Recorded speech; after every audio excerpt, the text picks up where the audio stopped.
Everybody deserves a second chance, even video games. Welcome to the Second Opinion Podcast, where the reviews aren't always right, but we are. We're here to give you the gaming takes you didn't know you needed. We've been deep in the gaming world for 17 plus years, covering all the news, releases, and drama in the gaming world, and having a damn good time while doing it. Just because some website gave a game a low score doesn't mean it's a fail in our book. We're all about giving games that second chance, diving back in where others quit. And we should probably tell you that we're real and we're very loud and opinionated, and 90% of the time we're completely off topic. But that's why you'll love us. This is your Second Opinion. Now, here are your hosts, Toaster, S0leb, and Bolts.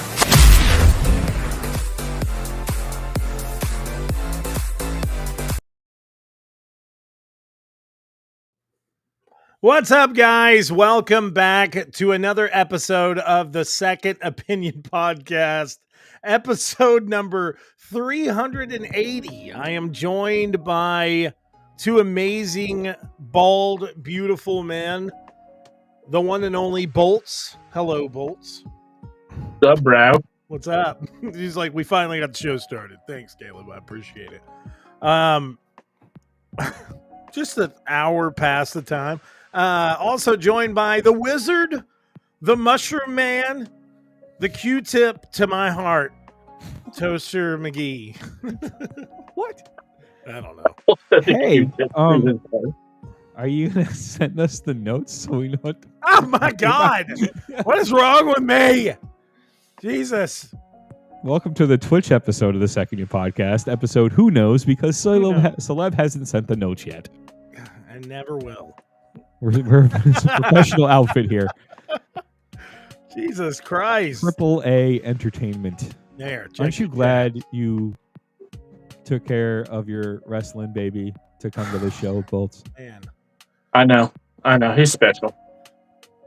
I am special. Oh, were you talking about your actual child? I don't know what's happening right now. Anyways, welcome back to another episode of the Second Opinion Podcast, episode number 380. Today we're here live to talk about Summer Games Fest and everything that we are excited for, everything that we're going to see at the event. Not really, I can't talk about that yet, but when he says we, he means him. I meant we're talking about things that are possibly going to happen.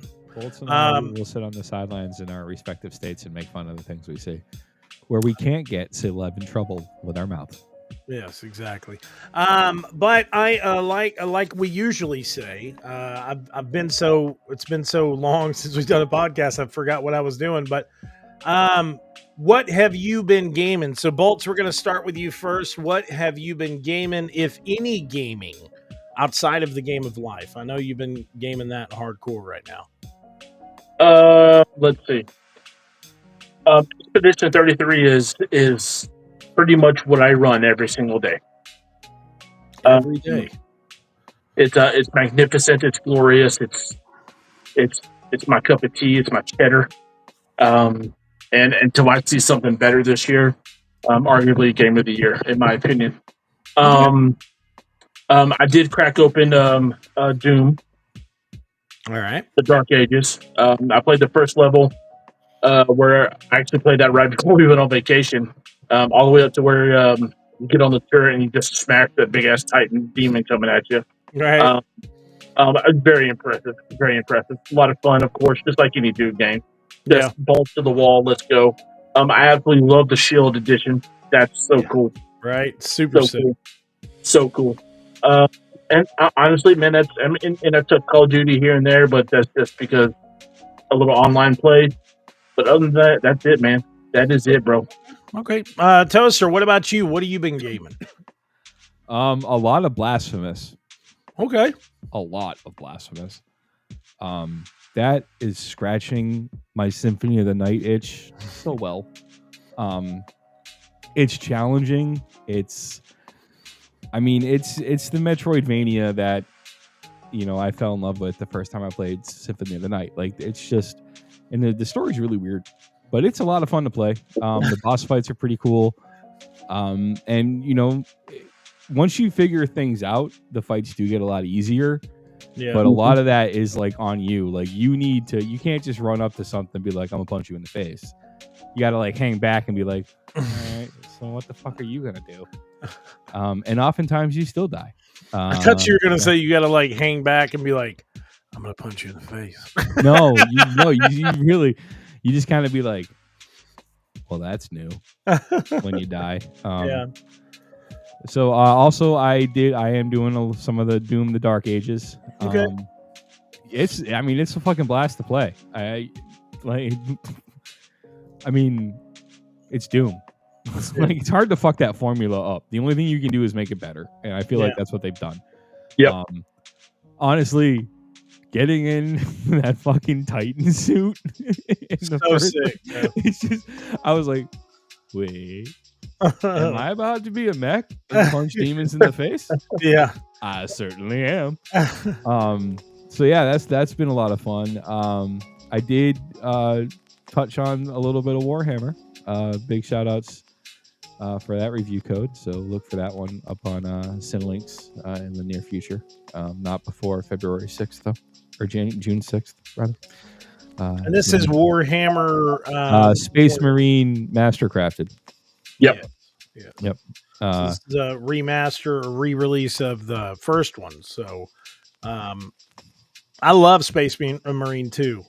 Very much so. I actually got a code sent to me recently to check out the DLC, and I played some of the DLC. I've recorded this video, and I just haven't had the time to upload it. But it's talking about some of the latest DLC, and I mean, it's kind of like what Bolt said before. It reminds me of like if Doom and Gears of War had a love child, and then you added a little spice of a xenomorph, and somebody accidentally dropped the tail of a raptor in. Like, such a crazy game from start to finish. But Toaster, I'm sorry, I didn't mean to interrupt. No, it's fine. So yeah, just Toaster's transparency here. Toaster has never played any various space Warhammer games. So I'm a complete noob reviewing this game for the first time. Okay. I know that's going to make a lot of people mad. No. There's already like a whole bunch of people are like, find him and kill him. No, hey, Warhammer, the game series itself is a taste. You have to have a taste for it, and it's acquired taste, just like anything else, man. Of course, anything from the tabletop to the turn-based to everything else, even the football game, Blood Bowl or whatever the hell it is. Yeah, I mean it's an acquired taste, and there's a lot of strategy, a lot of stuff to get into, and if it's not your cup of tea, then it's not your cup of tea, bro. Yeah. Well, the big thing is too, you got to realize is. I think what makes this game stand out from other Warhammer games is the fact that this is like an action-adventure, third-person style game. So there's a lot of these Warhammer games that are like what Bolt said, that are strategic or are like first-person, 4-player co-op games. I mean, so far, what I've played has been fun, so I'm not judging based on my life. No. I'm just, and lastly, Assassin's Creed Shadows. I'm taking my time with that one. I enjoy playing it, and yeah, like I was talking to a friend of mine was like talking about Yasuke, and I was like, I haven't even unlocked him yet. I'm still doing Naoe stuff. And now like I got a legendary katana that's like level 20, and I'm like 1,200 experience from 20. So I'm just like, ooh, get that. But yeah, no, that's been a lot of fun, and yeah, but most of my time is in Blasphemous. I got you. Well, I'm not gonna lie, man. I have been doing a lot of gaming. I did take some time off, kind of in and out between some reviews, and of course, not doing a lot of content here and there. Just with the kids' schedule right now, with them, Amara's in this, play in town, and they're at the Y this summer, so it's like, I get off work, go home for like an hour, then go pick up the kids and make dinner, then take Amara to practice and go pick her up, bring it back. I mean, it's been constant. And now, of course, with Summer Games Fest coming up on us, trying to make sure the scheduling and stuff like that's all right, and everything is clear to go. But I have been playing a ton of Balatro. Like, I am obsessed with that game. I don't know if you guys have gotten a chance to check it out, Bolts. I don't know if you've had a chance to check it out or not, but What's it called? it's called Balatro. It's a game that was made by one individual, and it is a like card-based poker game that has RPG elements, and it is very addictive. Like, addictive enough that I was able to teach Amara like in under 5 minutes how to play poker and understand like what the hands are and stuff like that, to where now like every time she comes home she's like, hey, if I do this and this and this, can I come in here and play Balatro on the PlayStation 5? I'm like, sure. But it's a very simple game. It's just poker, and you can get these jokers that add like 5+ multiplier to your cards, depending on if they're hearts or whatever. Then you can get these celestial cards and all kinds of really cool aspects of gameplay. And then you'll face off against some of these bosses in the game. And those bosses, you'll have to, they'll have certain buffs for you to, that'll challenge you. Like spades are, disabled. You can't use any spades. So no matter how many spades you have in your hand, you have to discard them. And you only have 3 discards throughout the whole game. But it's really cool. If you haven't had a chance to check it out, definitely make sure to check it out. I was planning on having some gameplay to showcase on the podcast while we were talking about it, to give you guys a better understanding of what it is if you haven't played it. But it is available on console and PC, also available on mobile. So definitely make sure to check that out. But and I've been playing a ton of Fortnite. Me, Dara, Jared, and Dami have been playing it. Amazing game. The best multiplayer experience that is on any console, hands down, no question. There's not a better live service game out there than Fortnite. Swallow the pill and take it, okay? There's nothing that anyone can say. Never. I will never. Listen, think about it like this. So, like, I still subscribe to the Fortnite Crew Pass. So you pay $11.99 a month, and you get all 5 of their battle passes. So you get access to the regular battle pass, the music battle pass, the Lego battle pass for my kids for sure, the Rocket League battle pass, and then or the Rocket Racing pass, and then I think there's something else. Then you get 1,000 V-Bucks as well every month it reloads with exclusive skins and all kinds of stuff.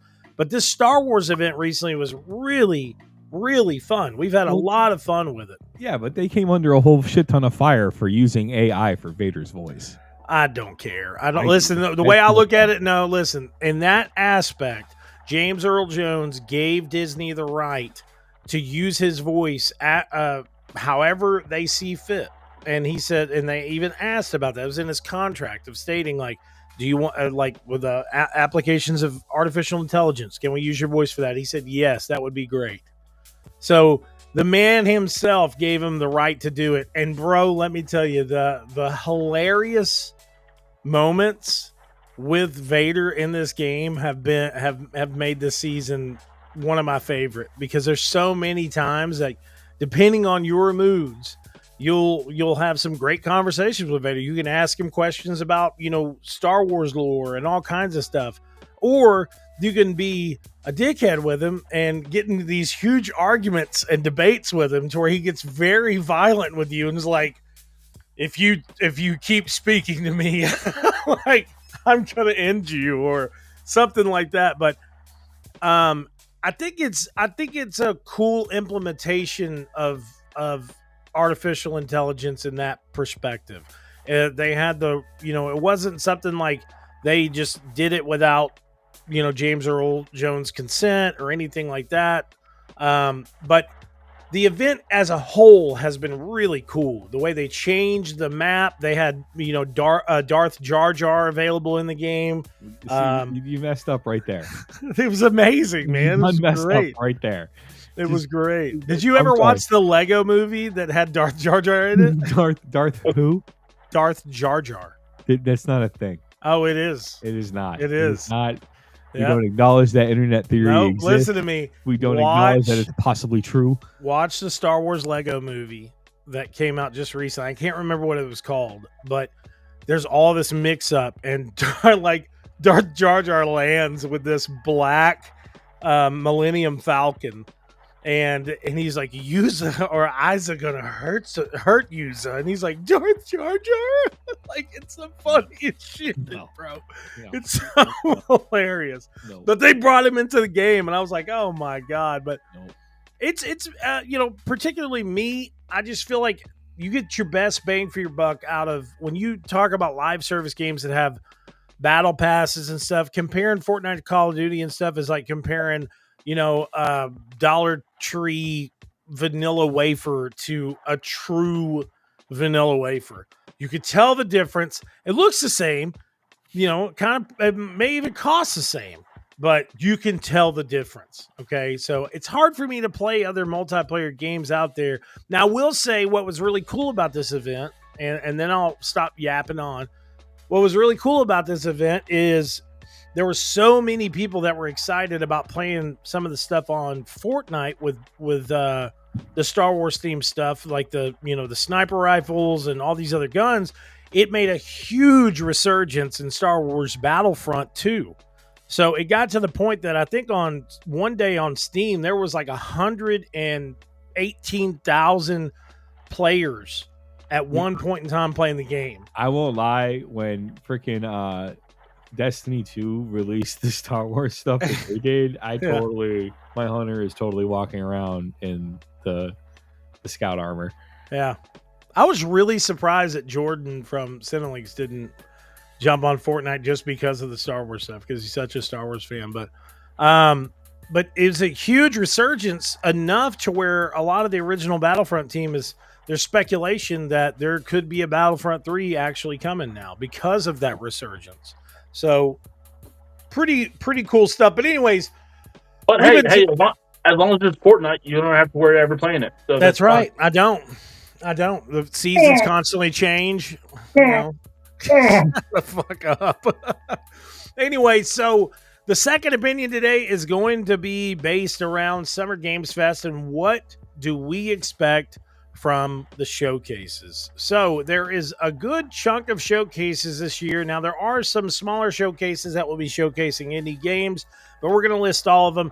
There is the Sony State of Play that is officially happening June 4th. That is tomorrow. Summer Games Fest starts June 6th at 5 p.m. Eastern Standard Time. Day of the Devs goes live on June 6th. Devolver Digital's Showcase goes live on June 6th. IO Interactive Showcase goes live on June 6th. The Wholesome Direct goes live on June 7th. A women-led games showcase goes live on the 7th. As well, Latin American Game Show, the Southeast Asian Game Show, the Green Game Show, the Frosty Game Fest. All of those go live on the 7th. And then on the 8th, we have Xbox Game Showcase. And then on the night of the 8th, we have the Death Stranding on the Beach live game premiere. And then last but certainly not least, the Black Voices in Gaming Showcase as well. So this is a lot of different stuff. There's going to be all kinds of indie games there this year, but there are also going to be some really large games at the event this year. So first and foremost, let's talk about the Sony State of Play. And now I know I had the show notes set up a little differently to where we were going to talk about the State of Play after this, but kind of ties in. So guys, is there anything particular that you would like to see revealed at the Sony State of Play? Toaster, we'll start with you. An update on the Knights of the Old Republic remake. Okay. All right. Just something. Give us a proof of life or let our hopes die. Just stop stringing us along. I agree. Don't ever string us along again. It hurts. My heart. That's the biggest thing. Anything else? The rumor apparently going around is that we're gonna get some God of War. And I just, man. What? Say it. Just say it. Just if he gets bored and gets on a goddamn boat again and just decides to paddle to another continent to punch a god in the face, I'm gonna be really annoyed. Like, it's gonna happen. No, dude, come on, like. But see, that's coming the thing. Like, there's no other way that you can explain why Kratos is now in fucking Brazil. I think we can. Okay. It's very easy. He got done with what he was doing with the Nordic gods, and then he was like, damn, I need a vacation. So he left. Well, okay, listen. Now, Toaster, I'm going to ask you this. Did you finish all of God of War Ragnarok? Did you play God of War Ragnarok? I did play Ragnarok. I have not finished the DLC, though. You need to finish it. I do. I need to. Yeah, that's a great game. It's a really good game, and the DLC was very challenging. It was. I mean, it completely basically changed. Like Muspelheim on crack. Yeah, I think the DLC it changed it to like roguelike style gameplay too, right? It did. Yeah, it did. Yeah. I mean, what game developer does that?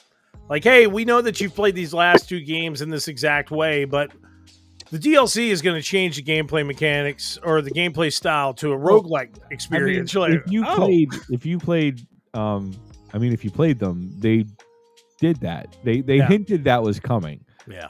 I think it was the Muspelheim realm, where the one where you had to like get upgraded stuff so you could stay in the poison longer. Yes. Yeah. So like, I mean, they kind of hinted that was coming. Yeah, and true.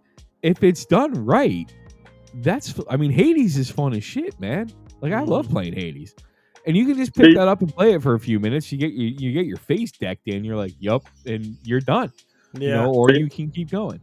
Yeah, my roguelike game is Dead Cell. I love that shit. That's another amazing one. That is a really good one.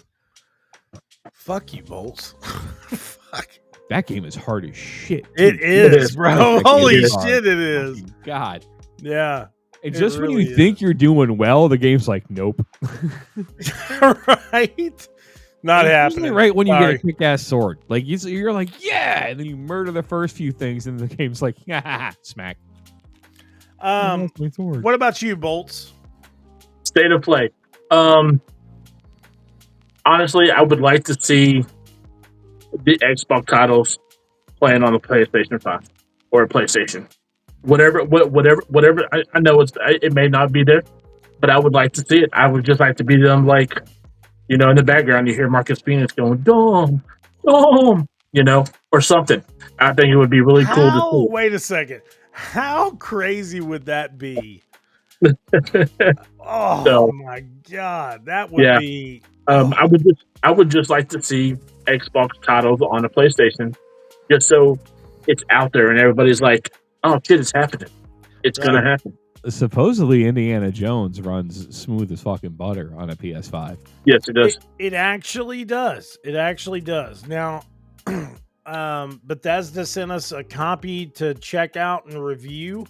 And we've done the review for the Xbox version, but we'll have a little bit more in-depth kind of opinions on the comparison of both of the games. But I'm not gonna lie, I was pretty impressed with the PlayStation 5 version. I was kind of thinking, I was like, man, there's gonna be some lag or something like that. You know, it happens too many times. And well, I mean, that's probably also due to the fact that I bet you the PlayStation 5 version of that game was like 96% done. Oh yeah, no question. Because they were originally planning on it to be released on both consoles, and then Xbox was like, "We own Bethesda," and they're like, well, I guess we're gonna have to wait. Shelf it for now. Yeah, like that game was like done on PlayStation. I would probably say something that I would love to see God of War. I would love for them to be like, it's true, the rumors are true.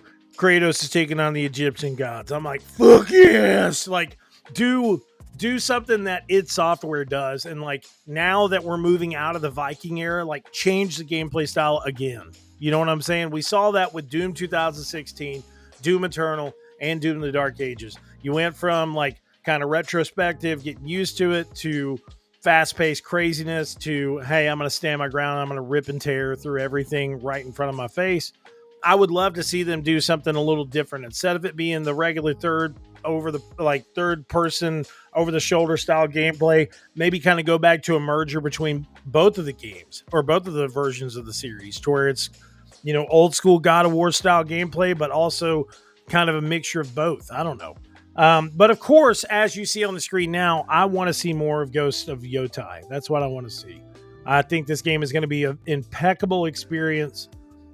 I really, really, really want to play this game. And no, I don't care that he really doesn't care. I cut myself off. I don't. I don't care. I don't care about the show. I don't care about that either. Yeah, I don't care that the character is a female, and I don't care that it's not a continuation. I think new experiences, like I would have loved to see a God of War title that just focuses on Kratos' son. You know, that's what I would love to see. But don't know if we'll ever get that or not. But with that, but doing something like that almost makes it like a separate game, because Atreus' playstyle is so different. I love it. Oh, I love it so much. Listen, I agree, but at the same time, we've seen that happen before, to where they've, you know, kept it in the same genre, like world, but changed it. And people could say what they want to about some of the Uncharted games, but they did that in Uncharted, and had the, you know, DLC about the two girls. It's been so long since I played it, I can't even remember their names. But I feel that it would be fun. I think that it would be something different, but I would also like to see them surprise a lot of us, and see some stuff that we haven't seen. Maybe some unique PlayStation indie titles. Listen, I think it'd be awesome to watch Kratos battle a monumental size Anubis, you know, or a monumental size Sobek, a big ass crocodile. You know, Specmet, which is a lion. You know, it would just be something cool. I know. Now, you know, Assassin's Creed Origins, you did that, but I think Sony could take it to a whole nother level. I agree, very much so. So with that said, we can move on to the next topic. Well, no, we're not going to move on to the next topic. We have one more big showcase to talk about, the Xbox Showcase. Now, I know there's a bunch of indies that are going to be announced. They're not doing a live in-person showcase this year. They are doing a digital showcase. So I'm thinking the big showcase or big shower this year is going to be Gears of War E-Day. And I really hope it is. I've been very excited for this game since it was announced. It took me years to get to the point of really understanding and respecting the Gears of War series, because for so many years I would constantly tell Bolts, listen, I can't play a game to where the guys crouch constantly while they're running. I can't. It throws me off so much. I hate it. But then whenever I started playing the remaster of the game and realizing the amazing story that is in the Gears of War, you know, just overall game series, I can't wait to see a young Dom. I can't wait to see, you know, this prequel to Gears of War 1. I think it's going to be a really, really cool, great visual experience that hopefully will showcase a side of the characters that we have come to love maybe in a different light. You know, we've seen a younger Marcus Phoenix, but we haven't seen this young of a Marcus Phoenix. This is right when the war started. So yep. Maybe we're going to see somebody that's more reckless. But what about you, Bolts? Of course, you hit the nail on the head with Gears of War E-Day by far. Also, our favorite RPG of the Xbox era, Fable, needs to make another appearance. Yes. Absolutely, Fable needs to make another appearance. You know, maybe something a little on the other side. You know, Perfect Dark. I bet you they show a whole lot of the handheld that they're supposed to introduce. They're going to show that. You know, and will something new for Halo appear? I know they're doing updates on the multiplayer. You know, almost daily. It feels like. Are they going to branch off the open world that Infinite was, which was really great? It was a good change of pace. The way they laid out that game. Maybe Ninja Gaiden 4. I mean, I could go on and on and on. But I think Fable is, other than Gears, Fable is the one that needs to make an appearance, I think, this year. Okay, Toaster, what about you? My dream would be Mass Effect 5.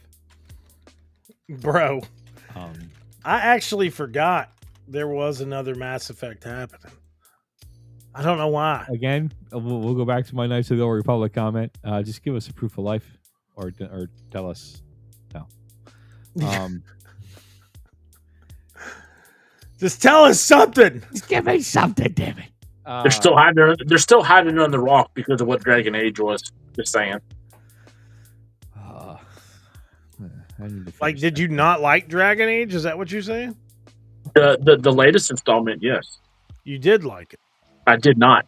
Oh, what? Got it? Velgard? Yeah. Wow. I just didn't. I barely was. The first one was great. The second one was really good. Third one, Inquisition, it was there. It was there. So it voted present. Yeah. Timothy, present. You know. So. You just blew my mind, Bolts. I'm not joking. Like, I really thought you would like Dragon Age Velgard. No. My favorite one, of course, was the second one, but that's just. Yeah. They tried. So. The combat's a lot of fun, and some of the characters are very well written, while other ones are not very well written or well handled at all. Like, again, it just didn't grab me, man. BioWare's penchants for not being able to really write characters very well. Right. Yeah. So community. Yeah. Anything else, Toaster, that you're excited for? The Outer Worlds 2. The Outer Worlds 2, yes. Yeah, brought to you by the studio that gave you Knights of the Republic 2. Man. And what should have been 2. I love that. The Outer Worlds 2 is going to be a really good game. I think it's going to be something really special, dude. And honestly, too, like, I'm interested to see what the indies are, because I will say this about the Xbox Games Pass and the Xbox in general: they've got a banger of an indie selection. Man, yeah, they do. And I mean, everything that go, from well animated games to your warm place in your heart, 16-bit, 8-bit stuff. That's it. And they added the Atari collection now with like the retro gaming. So yeah, they're doing a really good job in the indie space. So I really like what I want to see what's coming from them. Hey, speaking of Xbox Showcase, if you happen to speak to the people from the world of Bethesda, there, Caleb, I need you to ask them about my game, bro. What game? My game, Elder Scrolls Legends. Okay. See what? Listen, I'm not playing with you. And once you've asked them about Bolts' game, I would like you to ask them about my game. Right? I just, Blackthorn? No. What? It's a scroll like game. 6? An older scroll game. I believe the alternate term is Elder Scrolls, followed by the number that comes after 5, but is before 7. Why did I say Blackthorn? I don't know. Blackthorn was made by Blizzard. Like, I get it. You gave us Oblivion, but we're on to you, fucking Bethesda. You can't release Skyrim remastered for the 100th time. Or are you believing that Morrowind remastered is happening?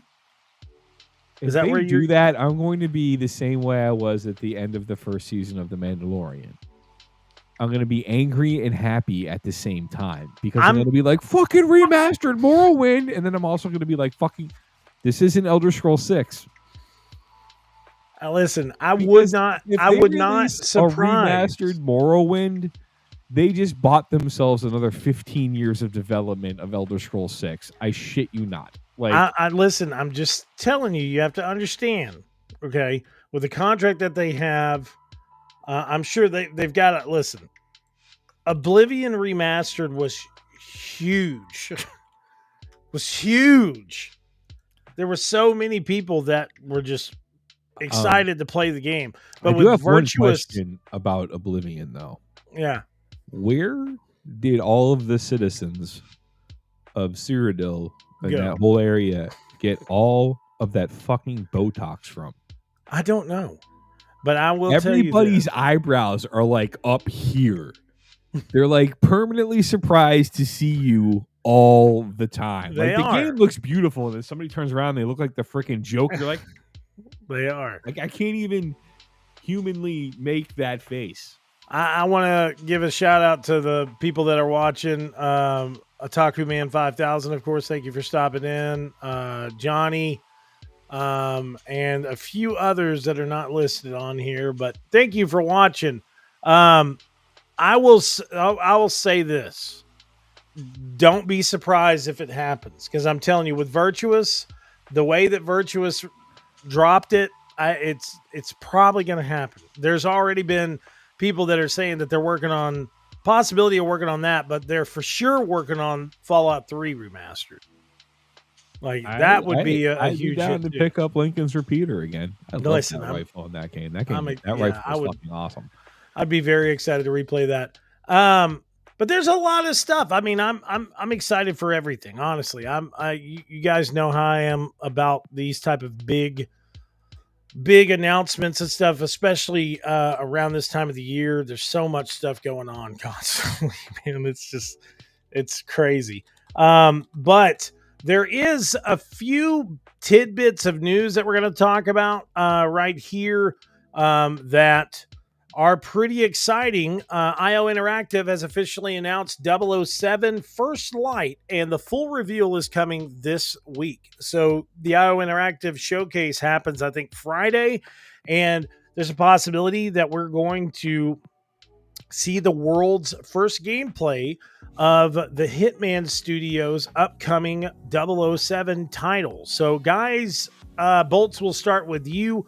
What do you guys what do you think about the possibilities of this game? Do you think it's going to be more around like Hitman style gameplay, or is it going to be first person? To me, that's what it feels like, and that's what it should be. It needs to be that espionage feel, that third person over their shoulder doing your thing. I think it needs to be a lot of interactive with the NPCs around. It needs to be really, really, really story based driven. A lot of twists and turns, stuff like that. Of course, the fighting, the action, gameplay needs to be 007 Bond. It has to have that feel. Not as maybe as the way Hitman really is, because Hitman is the ultimate assassin in my opinion. Yeah. So but 007, he's still a human, not just a number. Yeah. So, well, I mean, you really think about it, it's kind of crazy. They had Agent 47, and they obviously were like, what if we made a 007 game? And, so that's where they ran with this style of, Hitman. right. But I would love to see Agent 47 be 007 now. He's ruthless, bro. He's ruthless. He's going to kill you with a rubber duck and a dart. So get ready. Oh, when that shadow lifts, it's actually Austin Powers. Yeah, right. baby. What about you, Toaster? Like, what do you think about, the possibilities of this game? I'd be interested to see how they take it. I mean, the fact that like it's the studio behind the studio behind Hitman. Like, I don't feel like I don't know. I don't know if that would be like I don't know where I'm trying to go with this. You're like, I don't know. I don't know. It's like giving them an easy win. That is really the best way of saying that, bro. I've really been thinking about like a way of saying like that like, is that's like walking up. That's like walking up to like a I don't even know. That's like walking up to a bakery and saying, "Hey, I've got 15,000 pounds of frosting that never expires. You want it for free?" And they're like, "Yeah." Or like hitting the bullseye on a dartboard from like 3 inches away. Yeah, exactly. Yeah. And that's not I'm not. And the thing that sucks is it sounds like you're shitting on the studio for that. I'm not disparaging the studio at all. Like, if anybody's gonna do it and do it well, it's gonna be them. But I feel like that just makes the pressure of making this game even worse because it should be a shoo-in. You should have no problem making a halfway decent James Bond game. Yeah. The problem is going to become how do you make a halfway decent James Bond game and make it feel completely different than the Hitman series? That is a good. Because you painted yourself into a corner with espionage stealth-based assassin game. Like you made the modern day Altair, basically. Well, see, that's what I'm stating. I'm wondering if we're going to get a different type of experience than what we would get from IO Interactive. Are we going to get a first-person experience? Maybe they thought about what's one of the best, James Bond games of all time, GoldenEye. Yeah, but how can we modernize so good that? Was the multiplayer part of it. It wasn't the game. Hey, wrong. Watch your mouth, okay? Watch your mouth. I'm sorry, man. I'm just speaking the truth. The story was great. It was a James.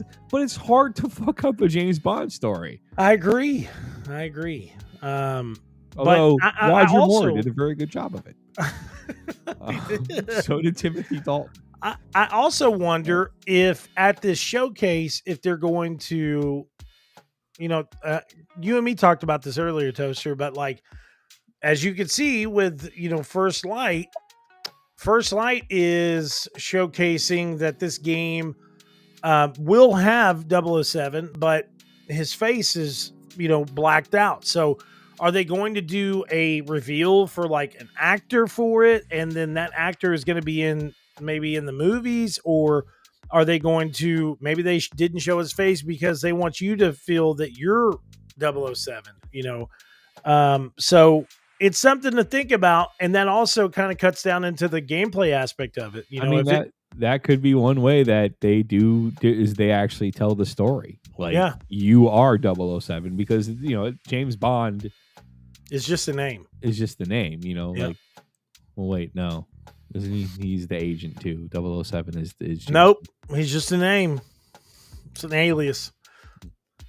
It's Men in Black 3 all over again. But if they do it is from the point of view that you're James Bond, and you're not playing like Bond is Pierce Bronson or like a story based on already made media, then it could be. So, there was also this really big push to have Pierce Brosnan come back as Bond and him be like an older Bond that's been shelved for years. And then he's supposed to change, train. No, there's no way that can happen. Like, have you seen him in Mobland or whatever it's called? He is ancient, bro. I forgot about that. Yeah, true. He still has the 007 swagger, but I don't know if he's not. That's I just mean, because he has an English accent. No. listen, I mean, he doesn't. he He was doesn't. good in Penny Dreadful. He was good in Penny Dreadful. I was gonna say he doesn't. He's not. He doesn't get his powers from otherworldly beings like Tom Cruise, so he can break his foot and then just go back to work. He's like, it's okay. You know, I watched this whole thing about Scientology this weekend, dude. Like, I was death scrolling through TikTok about Scientology. Dude, I was all you like, need to do is watch the South Park episode. oh yeah, you know there was a guy that was a like 25-year Scientologist and watched the episode on South Park about it and broke away from the religion because of it. It was like, oh my god, And then, like, the whole time they're explaining it, there's this just black bar going across the screen going, this is what they actually believe. Yeah, right. So big thing right here. I didn't even know this was happening. I know that we're talking about the scheduling right now, but I didn't know that State of Unreal was happening today. And we got to see new cinematic and gameplay footage of The Witcher 4. But now, this gameplay footage is a tech demo, but with that being said, it does showcase the possibilities of what this game could offer for fans of the series. Now, I am extremely excited about this game. And of course, with these visuals that they showcased, we see Ciri in the helm. You can see that her face somewhat does look a little different from the original reveal trailer, which I had no problem with. I didn't care if she was older or where she was. It didn't matter. It was Ciri. But from what this tech demo showcased, it shows off the new upgraded possibilities of Unreal Engine 5. Jesus. Now, the gameplay that they did showcase, that they actually have on screen for us all to view, is supposedly running on a base PS5. He said this is a technical, it does say this is a technical presentation. It's not actual gameplay, but this tech demo was running through, in the perspective of a PS5. It runs on like 4K, 60 frames per second. And Toaster and Bolts talked about this earlier, but man, the possibilities on a maxed out PC with this type of fidelity and graphical presentation is unbelievable. There's all kinds of new stuff in this. Now, I watched a good chunk of it. Draw distance. Jesus. Yeah, bro. And they also talked about that there's like nanomites that are in the game that actually make every individual leaf on each tree its own individual thing. So instead of it being kind of grouped up, you know what I'm saying? Like, hey, we'll spray this with whatever. Like it's individual pixelations. They also talked about the horse, of how like you can actually see as the horse is running in the game, you can actually see individual muscles moving on the horse. And it showcases in the gameplay because you see this realistic movement. My PlayStation is going to sound like a fucking hovercraft. Man. Because they even said too, like, while you're riding the horse, you'll actually feel the gameplay aspects differently, like the control and gameplay mechanics. Look at this. So, like, what the fuck? Hold on. It looks amazing.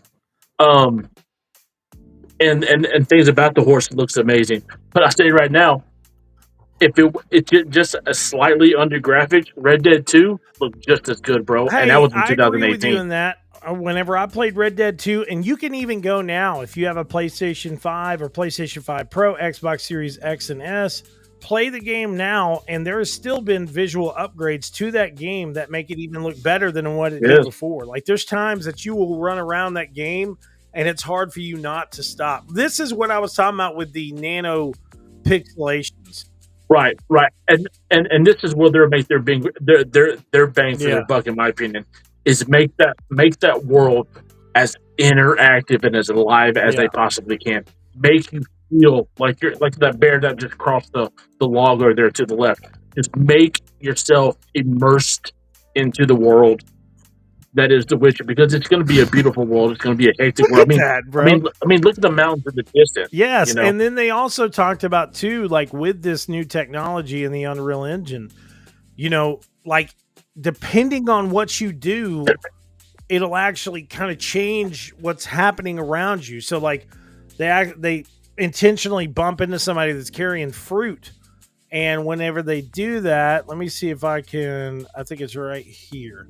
When they bump into them intentionally, the fruit of course falls. Then this kid is like notified, or this AI is notified. He runs over there and starts picking up the apples. They said those small little details will be all in the game. So you can walk up and, you know, it's a lively conversation, or you pay a certain person to, you know, come over and play music, and the whole crowd will actually move over to that one set area. So, you know, if you wanted to use that as a strategy and go to a different area of the map that doesn't have as many people, you can draw them away with music or whatever. It just looks really impeccable, dude. And I'm very, very impressed with what we're seeing. If anything, it gets me more excited to see what they're going to do with Cyberpunk 2. Like, I love The Witcher, you know, and it's taken me a while to get into it. You know, it's kind of like Gears. It's not that I didn't love it. It's just, it was an already established series whenever I really first kind of got into it. I got hooked on 2. I never played 1. But The Witcher Assassins and Kings, that's the one that got me. And I think I played a very small amount of Witcher 2. They did such a good job of taking that game, making it approachable with the control scheme in The Witcher 3. And I mean, I think a lot of the thing that drove that game is the characters. Yeah. And like, you can make this game as beautiful as you want to, you know, but it's going to rest on how well Ciri is voice acted. You know, like Geralt's voice acted. Wait. No, let's go back real quick. Let's see. Now. Kavir's smuggling trade is of no concern to me. Shush. The manticore that flattened your cart and devoured your men? Quite the opposite.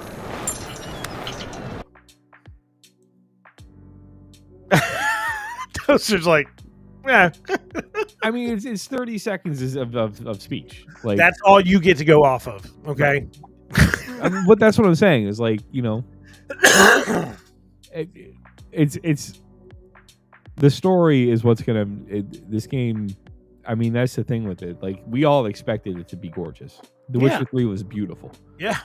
You know, and CD Projekt Red set the bar really high with that game, especially with the DLCs they released, because those were both really sizable. They are. You know, they weren't just like, oh, here's a quest or two. No, this was like full on another Witcher 3 each time they released the game, you know, the DLC. So the game has an amazing bar to live up to.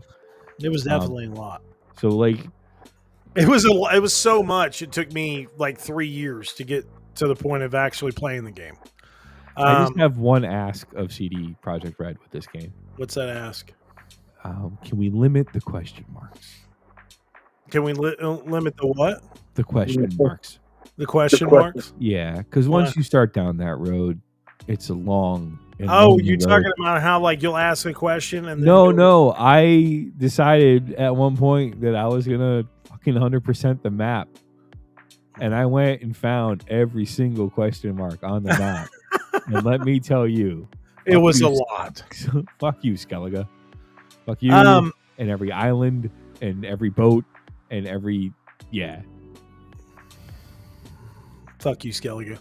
But yeah, I'm excited about this. I'm very excited. I think we can all say that it's going to be a really great experience. Is there anything else you guys would like to add to this show today? There's not really much else to talk about outside of the fact that in just about a month, me and Bolts are going to be doing nothing but fucking playing college football 26, baby. How you doing? I can't fucking wait. Wait, go back. Yeah. Was that Boston College? It was Boston College. Hold up. Wait a second. Hold up. Wait a minute. Something ain't right. Hold up. Look at that. Hey. JC. Here we go. Wait a second. Not that guy in the yellow sweater. Screw that guy. Quit, fool. I'm skipped. Bags. Who's Bags? Get him out of there. Yes. we go. Yes. Before that high school stadium, Shut up, it was Bolts. Boston College. Shut the fuck up. And also, Yes, unless it's for NFL players everywhere. No, listen. If you happen to be a famous wide receiver, maybe not give baggies of pink shit out to people on yachts in plain view of folks with phones that can tape you doing it. Stephon Diggs. What are you doing?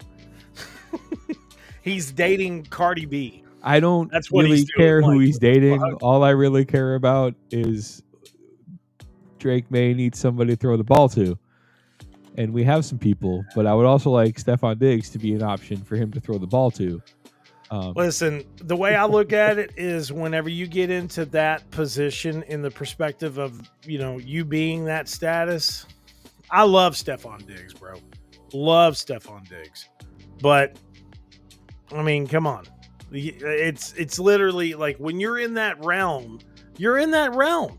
You got to know that people are going to have cameras on you constantly, dude. I feel like there seems to be like a Yoda that every wide receiver going to the NFL goes before, and it's like, no, it's like a miniature version of the commissioner that just hangs off of their back constantly. He's like, "Hey, what are you doing, up, dog? What's up, man? How's it going?" That's the best decision. see, we got a decision here. Do you want your contract? But no, yeah, and then of course, I'm gonna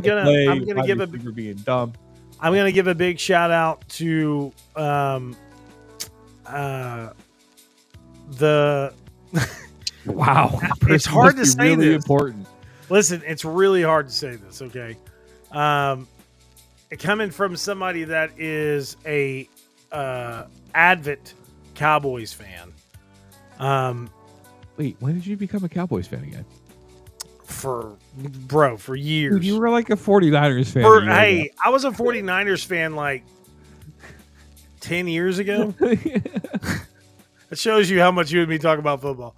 No, I got to the point of saying that I was a 49ers fan because I've always looked at the San Francisco 49ers and the Dallas Cowboys as very similar organizations. They have a very similar fan base, and I was tired of arguing with my dad about football. So I was like, you know what? I'm going to state that I'm a 49ers fan for the next few years and try to make, instead of following in the team that my dad and, all my family loves, I'm going to try to get my own team. So I'm going to start following the 49ers, and it just didn't work out. I couldn't help but come back to the Dallas Cowboys. But no, shout outs to Saquon Barkley for being the cover player of Madden, and good luck having the rest of the season off. Because the Madden curse is real. Oh, no. I'm telling you. Who's the running back for the 49ers? Bolts. Who got hurt last year? Well, McCaffrey got hurt every year except for like 2 years. Previous year. It does. It 100% does. Who was the previous year? Exactly. Fuck, I don't know. Because they don't want us to know. Shut up. Right? They don't want Anyways, us to know. guys, this is episode 380 of the Second Opinion Podcast. Please make sure to comment, like, subscribe. Check us out on Spotify, Anchor FM. We're getting everything up and back. Toaster is pushing me, and Bolts is pushing me every single day. So I love you guys so much. Thanks for watching. From the Balded Beard Brigade, the Triple Bs. Have a good night.